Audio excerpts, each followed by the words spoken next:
तो अध्याय 2 का नाम है अम्ल, क्षारक एवं लवण। अब इन तीनों का मतलब क्या होता है?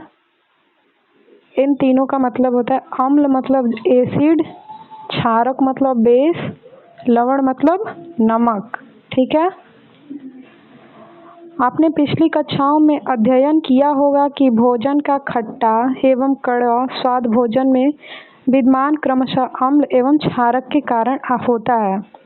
तो तुमने अपने पिछले क्लास में देखा होगा कि जो भी भोजन में खट्टा स्वाद आता है या फिर कड़वा आता है तो वो किसके कारण से आता है?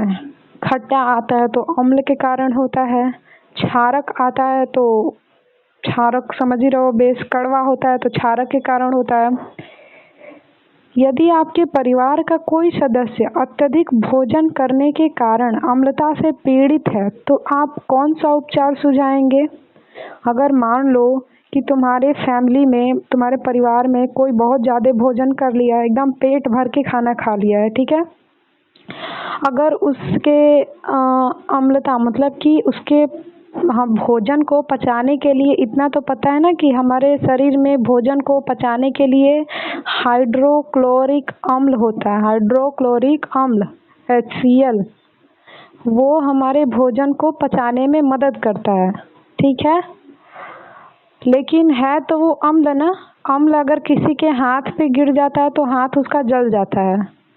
तो सोचो कि अगर पेट में हमारे बहुत ज़्यादा हाइड्रोक्लोरिक अम्ल उत्पन्न हो जाएगा तो वो क्या फिर हमारे पेट को अफेक्ट करेगा, कैसा प्रभाव बनाएगा? तो हमें बेचैनी होगी, हम सोचेंगे बाप रे बहुत ज़्यादा खा लिए। अब ज़्यादा खाएंगे तो ज़्यादा हाइड्रोक्लोरिक अम्ल निकलेगा, उत्पन्न होगा, कम खाएंगे तो कम निकलेगा।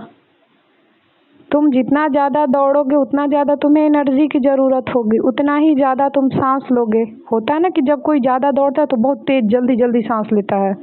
तो वैसे ही भोजन को पचाने के लिए कौन बोलते हैं कि कार्य करता है? हाइड्रोक्लोरिक अम्ल कार्य करता है। ओके। अब जब तुम ज़्यादा भोजन खाओगे तो ज़्यादा हाइड्रोक्लोरिक अम्ल निकलेगा, और ज़्यादा हाइड्रोक्लोरिक अम्ल निकलेगा तो वो कहीं ना कहीं हमारे जो बोल सकते हो पेट है उसे कहीं ना कहीं हानि पहुंचाता है, जिसकी वजह से लोगों को कुछ उपचार करना पड़ता है। जैसे कोई होता है कि सोडा पानी पी लेता है, कोई होता है कि इनो मंगा के पी लेता है। ठीक है।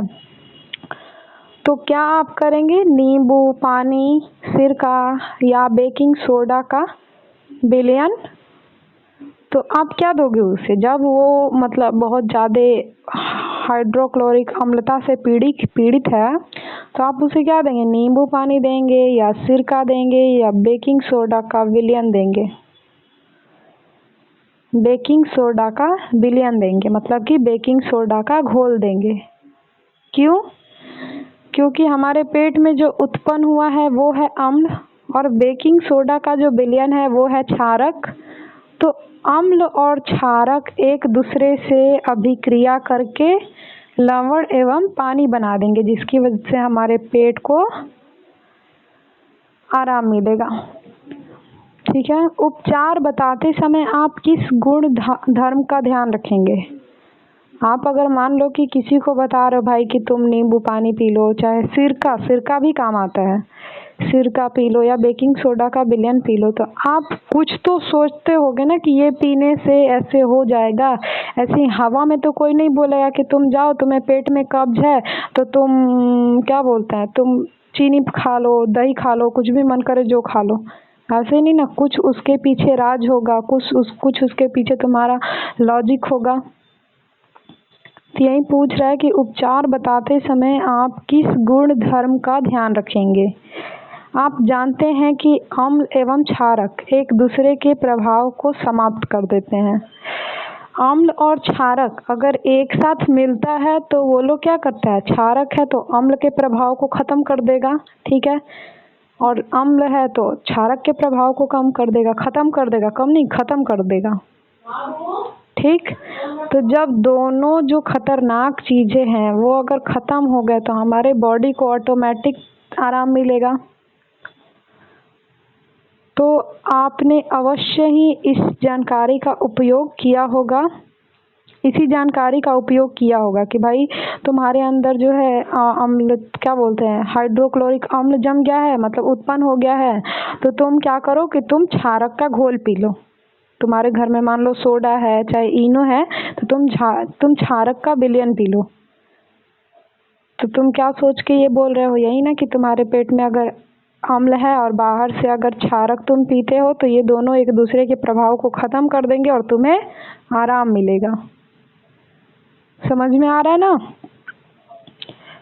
याद कीजिए कि कैसे हमने बिना स्वाद चखे ही खट्टे एवं कड़वे पदार्थों की जांच की थी। तो आपने कभी किसी क्लास में किया होगा ऐसे, जैसे दही खट्टा होता है, उसके कभी कभी स्वाद से भी हमें मालूम चल जाता है कि ओ ये खट्टा है, मालूम चल जाता है ना। तो कैसे मालूम चल जाता है? आप जानते हैं कि अम्लों का स्वाद खट्टा होता है। अगर नहीं जानते हैं तो जान लीजिए कि अम्लों का स्वाद खट्टा होता है और क्षारक का स्वाद कड़वा होता है, तथा यह नीले लिटमस पत्र को लाल कर देते हैं। अगर तुमको अम्ल का जो है टेस्ट करना है कि कौन सा चीज़ अम्ल है कौन सा चीज़ क्षारक है, तो बाजार में एक लिटमस पत्र मिलता है, ठीक, छोटा छोटा, जैसे क्या बोलते हैं हैंडी प्लस, देखियो हैंडी प्लस, नहीं देखे, कोई बात नहीं, छोटा सा रहता है पतला सा, और उसका जो नीला रहता है ना, अगर तुम उसको अम्ल में डाल दिए तो वो नीला जो उसका कलर है वो ऑटोमेटिक जो लाल रंग में कन्वर्ट हो जाता है, बदल जाता है। तो अम्ल की ये एक प्रॉपर्टी कह लो चाहे उसका एक गुण कह लो कि जब अम्ल में चाहे जब अम्ल नीला लिटमस पत्र के संपर्क में आएगा तो नीले लिटमस पत्र का कलर जो है रंग जो है लाल कर देगा, ठीक है। जबकि क्षारक का स्वाद कड़वा होता है। अभी हमने आपको बताया कि क्षारक का स्वाद कैसा होता है, कड़वा होता है। यह लाल लिटमस पत्र को नीला कर देता है। ठीक उल्टा है, अम्ल जो है वो नीला लिटमस पत्र को लाल कर देता है और क्षारक जो है वो लाल लिटमस पत्र को नीला कर देता है। अगर किसी के पास एक ही लिटमस पत्र है ना तो भी काम चल जाएगा। पूछो कैसे? मान लो कि आपके आसपास चाहे आपके आगे दो विलयन रख दिया गया, ठीक है। अब आपसे पूछा गया कि आपको एक लिटमस पत्र दिया जा रहा है, आप चेक करके बताइए कि कौन अम्ल है कौन क्षारक है।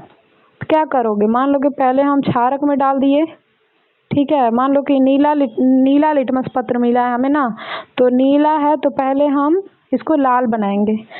तो मान लो कि क्षारक में डाले तो इसका कलर चेंज नहीं हुआ, इसका जो रंग है चेंज नहीं हुआ, तो हम क्या करेंगे कि हम डाल देंगे इसको अम्ल में डालेंगे तो ऑटोमेटिक इसकी तो एक गुण है कि नीले लिटमस पत्र को वो लाल में बदल देगा, तो लाल में बदल जाएगा। फिर अब वो जो लाल हो गया अब उसको तुम फिर क्षारक में डाल दो दूसरे विलयन में, तो वो लाल से फिर नीला हो जाएगा। तो इससे तुम अच्छी तरीके से पहचान जाओगे कि कौन सा जो विलयन है वो अम्ल है कौन सा क्षारक है। ये क्वेश्चन एनसीईआरटी में दिया भी है कि आपको 3 सॉल्यूशन दिया गया है और आपके पास एक लिटमस पत्र है जिससे आपको की पहचानना है एक ही कौन सा अम्ल है कौन क्षारक है और कौन लवण है। समझ में आ रहा है ना? दिमाग के ऊपर से तो नहीं जा रहा? देखो अब लिटमस क्या है, लिटमस है क्या भाई, कहाँ से आ गया ये? तो लिटमस ना एक होता है, कौन सा तो प्लांट होता है, कैसा तो कुछ प्लांट होता है, लिटी करके ही होता है, उसी से आता है, ठीक है। पर्पल कलर का होता है इसका प्लांट। तो लिटमस एक प्राकृतिक सूचक है। सूचक किसे बोलते हैं? जो हमें कुछ चीज को दर्शाता है, जो हमें किसी चीज को दर्शाता है हम क्या बोलते हैं?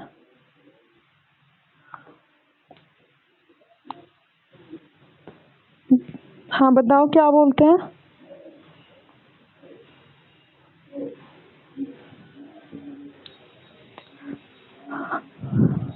हाँ ठीक है, जो भी है छोड़ो, तो उसे सूचक तो बोलेंगे ही। अब देखो क्या दिया है कि लिटमस क्या है? एक प्राकृतिक सूचक होता है। तो अब हमारे दिमाग में क्वेश्चन आया कि बस लिटमस ही अम्ल और क्षारक को पहचान पाएगा? मतलब मान लो किसी के पास पैसे नहीं है, ठीक है, और वो चाहता है कि हम अम्ल और क्षारक का पहचान करें, तो वो भाई अब उसके लिए तो ये काम कठिन हो गया ना। मार्केट से जाएगा, पैसे जुटाएगा, तब मार्केट जाएगा, तब लिटमस पत्र खरीद के लाएगा।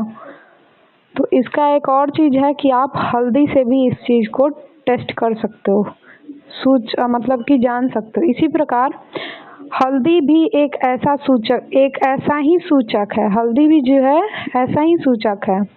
हल्दी क्या करता है कि अगर वो एसिड में गया, मतलब अम्ल में गया ना, तो उसका कलर जो है शायद लाल नहीं, वो सेम रहता है। एसिड में गया तो उसका कलर जो है जस का तस रहेगा, ठीक है। अगर बेस में गया, मतलब कि अम्ल में गया, तो उसका कलर चेंज नहीं होगा।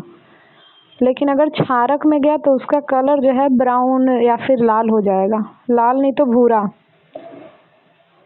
आपने कभी ध्यान दिया है कि श्वेत कपड़े पर लगे सब्जी के दाग पर जब क्षारकीय प्रकृति वाला साबुन रगड़ते हैं, साबुन में क्या पाया जाता है? साबुन में बेस पाया जाता है, मतलब क्षारक पाया जाता है।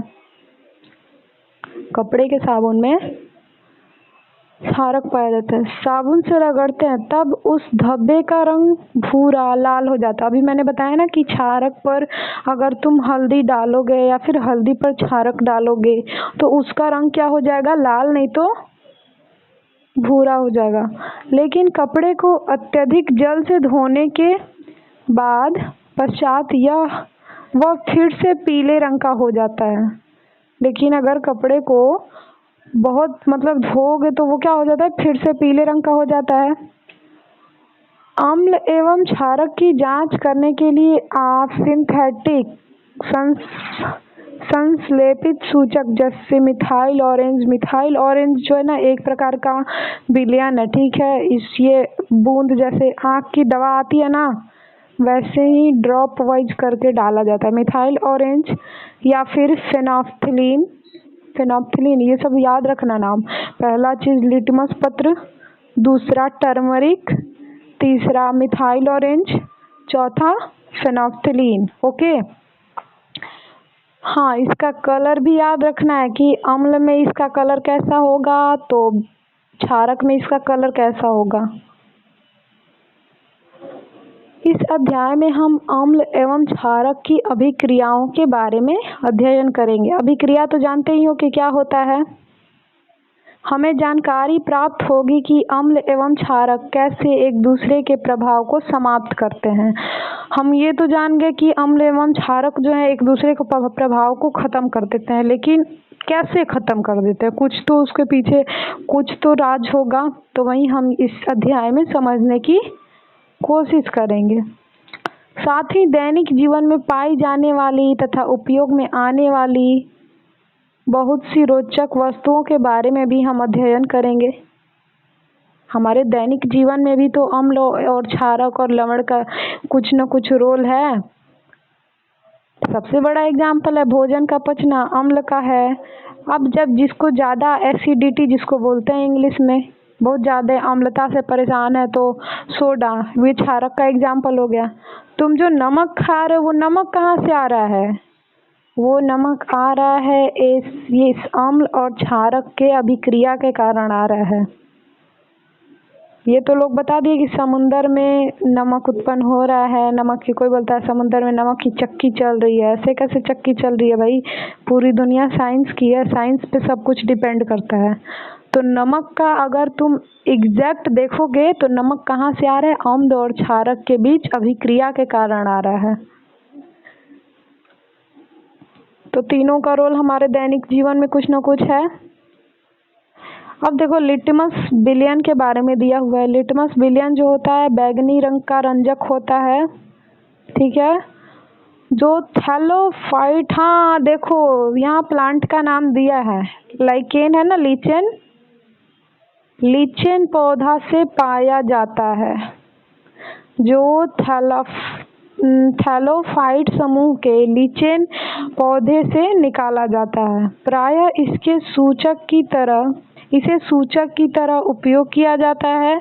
लिटमस विलयन जब ना तो अम्लीय होता है और ना ही क्षारकीय होता है। ठीक है, तभी तो ये बताता है कि मान लो कि अगर ये लिटमस जो है अम्लीय होता तो नहीं ना बता पाता, ये खुद ही अपना कलर अम्लीय करता, तो फिर क्षारक में अपना रंग कैसे बदलता। तो ये सिंपल सी बात है, लिटमस का जो गुण कह लो, वो उसका गुण है कि ना तो ये अम्लीय होता है और ना ही क्षारकीय होता है। ठीक है, तब यह बैंगनी रंग का होता है। ये तो ऊपर ही दिया हुआ है कि ये बैंगनी रंग का होता है। बहुत सारे प्राकृतिक पदार्थ जैसे लाल पत्ता गोभी, ये भी है, रेड कैबेज जिसको बोलते हैं, लाल पत्ता गोभी भी बताता है कि कौन एसिड है, कौन अम्ल है और कौन क्षारक है। हल्दी बताइए कि हल्दी भी जो है बताता है। हाइड्रोजिया, पेटूनिया एवं जेरोनियम जैसे कई फूलों की रंगीन पंखुड़ियां किसी विलयन में अम्ल एवं क्षारक की उपस्थिति को सूचित करते हैं। इन्हें अम्ल क्षारक सूचक या कभी-कभी केवल सूचक कहते हैं। तो तुम्हें इतना नहीं आएगा, बस तुम्हें इतना याद रखना है कि पहला क्या था, लिटमस पत्र, दूसरा हल्दी, तीसरा मिथाइल ऑरेंज, चौथा फेनोल्फथालीन, पांचवा बहुत ज्यादा अगर याद करना है तो बस रेड कैबेज जो है, लाल पत्ता गोभी जो है वो याद कर लेना। इससे आगे तुमको कुछ आएगा ही नहीं। ओके, देन उसके बाद अब आता है प्रश्न। देखो हमने जो बोला था कि तुम अभी आएगा तुम्हारा प्रश्न, तुम देखो क्या दिया आपको, 3 परख नलियां दी गई है। ठीक है, इनमें से एक में आश्रित जल, ठीक है, मतलब एकदम जिसको बोलते हैं प्योर जल, ठीक है, प्योर जल है। दूसरे एवं शेष दो में से एक में अम्लीय विलयन तथा दूसरे में क्षारीय विलयन है। यदि आपको केवल लाल लिटमस पत्र दिया जाता है तो आप प्रत्येक परख नली में रखे गए पदार्थ की पहचान कैसे करेंगे। अब बताइए कि कैसे करेंगे।